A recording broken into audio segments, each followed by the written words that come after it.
عمران خان اپنی 26 سالہ سیاست کو نون لیگ اور پیپلز پارٹی کے خلاف جدوجہد کا نام دیتے آئے ہیں، مگر اب خود اپنے بیانات سے اپنی جدوجہد پر سوالات کھڑے کر رہے ہیں، خود اپنے بیانات سے اپنے آپ کو ایک سلیکٹڈ لیڈر ثابت کر رہے ہیں۔ اور مسئلہ یہ ہے کہ مستقبل کے لیے بھی اداروں سے خود کو سلیکٹ کرنے اور موجودہ حکومت کو ہٹانے کی استدعا کر رہے ہیں۔ عمران خان تسلیم کر رہے ہیں کہ انہوں نے نواز شریف اور زرداری سے متعلق کرپشن کا بیانیہ بھی اسٹیبلشمنٹ کے کہنے پر بنایا تھا۔ نواز شریف کو ہٹانے میں بھی ایجنسیز کا ہاتھ تھا، تحریک انصاف کی حکومت بھی ایجنسیز ہی چلاتی رہی ہیں اور ان کے ہاتھ میں تو کچھ نہیں تھا۔ یہ سب آپ کے سامنے رکھیں گے، مگر پہلے دیکھیے کہ عمران خان ماضی میں ایک کٹ پتلی وزیر اعظم بننے یا اسٹیبلشمنٹ کے اشاروں پر چلنے کے سخت مخالف ہوا کرتے تھے۔ میں چاہتا ہوں کہ میں وہ وزیر اعظم بنوں جو جب وزیر اعظم بنے تو ملک میں اپنے مینیفیسٹو کو عمل میں لے آئے۔ وہ وزیر اعظم نہ بنے جس کے ہاتھ بندھے ہوں، پیچھے اسٹیبلشمنٹ بیٹھی ہو، وہ ڈکٹیشن دے رہی ہو، ایجنسیز ملک چلا رہی ہوں اور میں ایک پتلا بیٹھا ہوں۔ مگر اس کے بعد ان کی سیاست اور حکومت دونوں ہی اپنے اس موقف کے برعکس رہی۔ نہ صرف ان کی سیاست اسٹیبلشمنٹ کے اشاروں پر چلی بلکہ ان کی حکومت بھی کٹ پتلی ثابت ہوئی۔ اب تو وہ خود بھی ان سب باتوں کا اعتراف کرتے ہیں۔ 2018 میں عمران خان وزیر اعظم بنے تو ان پر سلیکٹڈ ہونے کا الزام لگا اور بعد میں خود انہوں نے اور ان کے ساتھیوں نے تسلیم کیا کہ ہماری حکومت ایجنسیز اور اسٹیبلشمنٹ چلاتی تھی، ہمارے ہاتھ تو بندھے ہوئے تھے۔ ہمارے ہاتھ بندھے ہوئے تھے، کولیشن پارٹنرز تھے، بلیک میل ہوتے تھے، بجٹ پاس کروانا ہے تو منتیں کرنی پڑتی تھی، اپنی ایجنسیز کو کہنا پڑتا تھا کہ ان کو لے کے آؤ اسمبلی میں ووٹ کرانے کے لیے۔ بڑی غلطیاں میں سمجھتا ہوں، جو پالیٹکس تھی نا ہماری، وہ بہت زیادہ آؤٹ سورس تھی۔ ٹھیک ہے، وہ پالیٹکس ہمیں کرنی چاہیے تھی خود سارے فیصلے کوئی اور کرتا تھا آپ کے، پالیٹکس ہماری آؤٹ سورس تھی۔ تو خود پی ٹی آئی کے جتنے بڑے لوگ ہیں جو یہ کہہ رہے ہیں، یہ 3.5 سال تو خود ٹیلی فون ایکسچینج میں بیٹھ کے ہمیں فون کراتے رہے ہیں۔ پورا پاکستان جانتا ہے کہ وہ خود پھر وہ اس ٹیلی فون ایکسچینج میں بیٹھ کے ہمیں فون کروایا کرتے تھے۔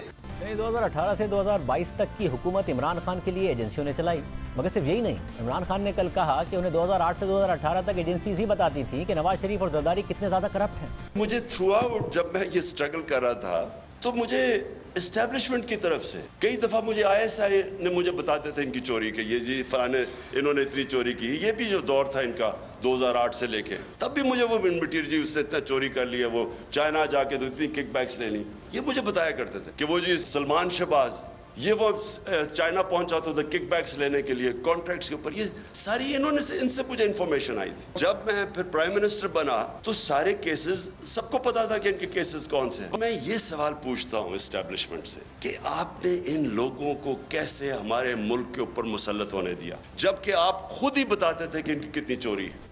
عمران خان نے یہ بھی بتایا کہ نواز شریف کو نااہل کرانے میں ایجنسیز نے کیسے اہم کردار ادا کیا۔ جو نواز شریف کی جو چوری تھی، یعنی جو پینما کا، اس میں جو JIT بنی تھی، وہ سارے گورنمنٹ کے ادارے تو کمپرومائز تھے، وہ تو ڈرتے تھے نواز شریف سے۔ صرف 2 جو بریگیڈرز آئے تھے MI اور ISI سے، وہ کھڑے ہو گئے اور جس کی وجہ سے وہ انکوائری میں انہوں نے چیزیں مل گئی اور نواز شریف ڈسکوالیفائی ہوا۔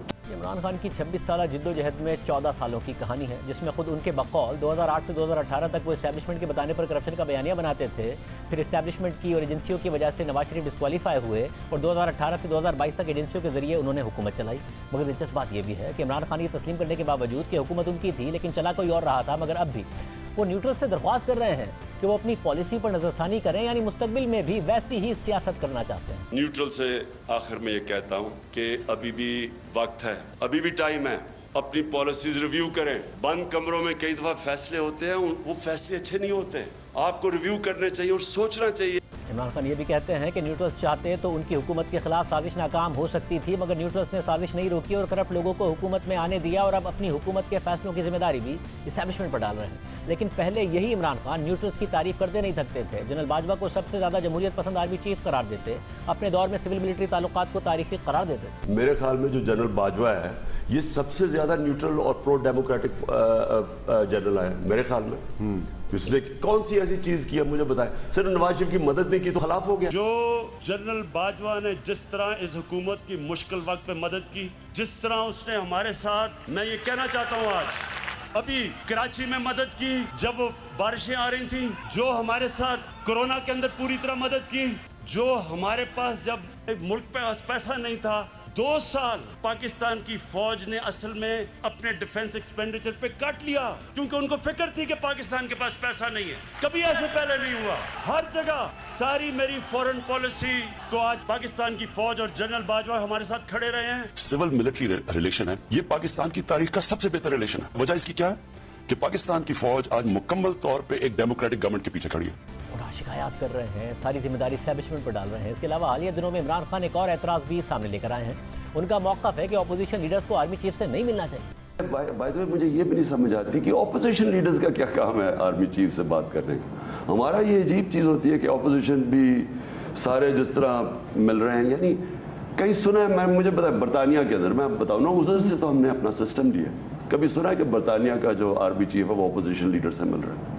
کبھی بھی نہیں ہوا۔ اس کا تو کام پرائم منسٹر سے ہے، پرائم منسٹر کو ملے۔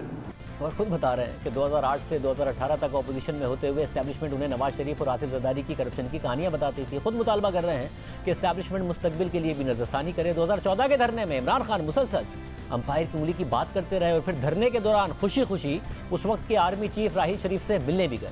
ان کی یہ ملاقات ریکارڈ کا حصہ ہے۔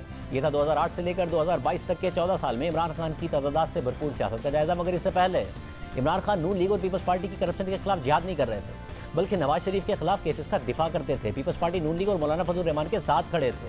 مولانا فضل الرحمان کو 2002 میں وزارت عظمیٰ کا ووٹ دے چکے ہیں اور پرویز الہی کو پنجاب کا سب سے بڑا ڈاکو اور اسٹیبلشمنٹ کا ساتھی قرار دے چکے ہیں، ملک کی تباہی کا ذمہ دار کہہ چکے ہیں۔ مگر اب اسی پرویز الہی کو عمران خان نے پنجاب کا وزیر اعلیٰ بنا دیا ہے۔ لیکن پرویز مشرف کے دور میں عمران خان یہ کہتے رہے ہیں کہ نواز شریف کے ساتھ زیادتی ہوئی ہے اور مشرف کے نیچے نواز شریف کو کبھی انصاف نہیں مل سکتا۔ جنرل مشرف کے نیچے نواز شریف کو کبھی بھی انصاف نہیں مل سکتا تھا۔ یہاں تاریخ ہے پاکستان کی کہ ملٹری ڈکٹیٹر چھوڑیں، جو ڈیموکریٹس ہیں ان کے نیچے اپوزیشن کو انصاف نہیں ملتا۔ اور دوسری چیز، جو بھی ان کے اوپر کیسز کیے جا رہے تھے جنرل مشرف سے، کیونکہ جنرل مشرف ایک ان کا ویسٹڈ انٹرسٹ تھا کہ نواز شریف کسی طرح ڈسکوالیفائی ہو، کیونکہ وہ انہوں نے پاور لینی تھی۔ تو انہوں نے تو نواز شریف کو تو یہ چیز ہوگی کہ اس کو یہاں اس ملک کے اندر نا انصاف مل سکتا ہے اور وہ جیل میں، ظاہر ہے کیا سرکمسٹانسز ہوں گے ہم نہیں جانتے، تو ڈیل کر کے گئے بھی ہوں گے، لیکن اس ڈیل کی اہمیت اس لیے نہیں ہوگی کہ ان سرکمسٹانسز میں He was not a free agent. He wasn't a free agent. It's like میں ٹارچر سے آپ سے جو بھی لے لوں، اور torture could be mental or anything. It does not stand in a court of law. مگر عمران خان یہ باتیں بھی شروع سے نہیں کر رہے تھے، بلکہ جب پرویز مشرف کی حکومت آئی تو عمران خان ان کے ساتھ کھڑے ہو گئے تھے اور ریفرینڈم میں انہیں ووٹ دیا تھا، ان کے اقدامات کا دفاع کیا تھا۔ The reason why we back General Musharraf is only one reason. ہم جنرل پرویز مشرف کی صرف ایک وجہ سے حمایت کرتے ہیں، کیونکہ وہ کرپٹ اور بے ایمان سیاستدانوں کو باہر رکھیں گے، جن کو نہ تو الیکشن کمیشن نہ ہی ہماری سپریم کورٹ باہر رکھ سکی ہے۔ ہمارے یہاں 4 دفعہ حکومتیں کرپشن کی وجہ سے نکالی جا چکی ہیں، اور ہر دفعہ وہی کرپٹ سیاستدان واپس پارلیمنٹ میں آئے ہیں اور انہوں نے ملک کو مزید لوٹا ہے۔ اور پرویز مشرف کو ووٹ دینے کے پیچھے میری وجہ یہ بھی ہے کہ میں امید کرتا ہوں کہ وہ ان بے ایمان سیاستدانوں کو باہر رکھ سکیں۔ اور پھر 6 مہینے بعد نومبر 2002 میں عمران خان نے وزارت عظمیٰ کے امیدوار کے لیے جنرل مشرف کے امیدوار ظفر اللہ جمالی کی جگہ انہی مولانا فضل الرحمان کو ووٹ دے دیا جو مقابلے میں وزارت عظمیٰ کے امیدوار تھے۔ یعنی اس وقت عمران خان مولانا فضل الرحمان کو وزیر اعظم بنانا چاہتے تھے کیونکہ وہ اسٹیبلشمنٹ کے خلاف ہو گئے تھے۔ میں نے پاکستان کی اسٹیبلشمنٹ کے خلاف ووٹ دی کیونکہ میں سمجھتا ہوں کہ اسٹیبلشمنٹ نے یہ سارا کچھ کیا۔ بہت زیادہ پاکستان کی تاریخ میں اتنی پری پول ریگنگ نہیں ہوئی جتنی انہوں نے اس باری کی۔ ساری انتظامیہ نے اس میں شرکت کی، اور ہمیں پورا پتا تھا کہ کس طرح انہوں نے یہ لوگوں کو الیکٹیبلز کو ایک پارٹی میں ڈالا۔ مگر جنرل مشرف کے اس وقت کے وزیر اعظم ظفر اللہ جمالی کا موقف اس حوالے سے مختلف تھا۔ 2002 میں اس کو میں نے کہا عمران ابھی تو آ رہی ہے سلیکشن، دیکھیں کہ کہتے نہیں سر میں ووٹ دوں گا۔ ایسی بھی کیا بات؟ میں نے کہا ٹھیک ہے تھینک یو۔ ووٹ دینے کی بات آئی، میں نے کہا آؤ ووٹ دو۔ کہتے نہیں، مشرف نے مجھے کہا تھا کہ تم بنو گے پرائم منسٹر، میں نہیں دوں گا ووٹ۔ عمران خان نے صرف اس لیے آپ کو ووٹ نہیں دیا کیونکہ وہ سمجھتے تھے کہ مشرف انہیں وزیر اعظم بنانا چاہتے؟ ہاں سر، تو میں نے کہا بھائی تم کو وہ مشرف نے کہا تھا، میرا تو کوئی تعلق نہیں تھا اس سے۔ ایک وقت ایسا آیا کہ عمران خان جنرل مشرف کو تباہی کا ذمہ دار قرار دیتے تھے اور پیپلز پارٹی اور نون لیگ کی کارکردگی کی تعریف کرتے تھے۔ ساری جو بجلی کی انکریز ہوئی ہے وہ نواز شریف اور بے نظیر کے زمانے میں آئی ہے۔ ہب پاور پلانٹ نواز کے شروع ہوا اور آئی پی پی بے نظیر کے۔ جو آج اب بجلی کے مسئلے آ رہے ہیں، جو بیچارے لوگ گرمیوں میں بجلی کے بغیر رہ رہے ہیں، اس کی بہت بڑی وجہ یہ ہے کہ 7 سال جنرل مشرف کے دور میں 1 میگا واٹ بجلی نہیں بنی، اور جو سڑکیں کمپلیٹ ہو رہی ہیں وہ ساری نواز شریف اور بے نظیر کے زمانے کے پروجیکٹس تھے۔ اور پھر آج عمران خان جنرل مشرف کو ان جماعتوں سے بہتر سمجھتے ہیں اور اداروں سے اپنے حق میں مستقبل کے لیے بھی نظر ثانی کا مطالبہ کر رہے ہیں۔ تم دونوں نے تو ملک کا خون چوسا، تمہارے سے تو بہتر مشرف تھا۔ نیوٹرل سے آخر میں یہ کہتا ہوں کہ ابھی بھی وقت ہے، ابھی بھی ٹائم ہے، اپنی پالیسیز ریویو کریں۔ بند کمروں میں کئی دفعہ فیصلے ہوتے ہیں، وہ فیصلے اچھے نہیں ہوتے، آپ کو ریویو کرنے چاہیے اور سوچنا چاہیے۔ اللہ حافظ۔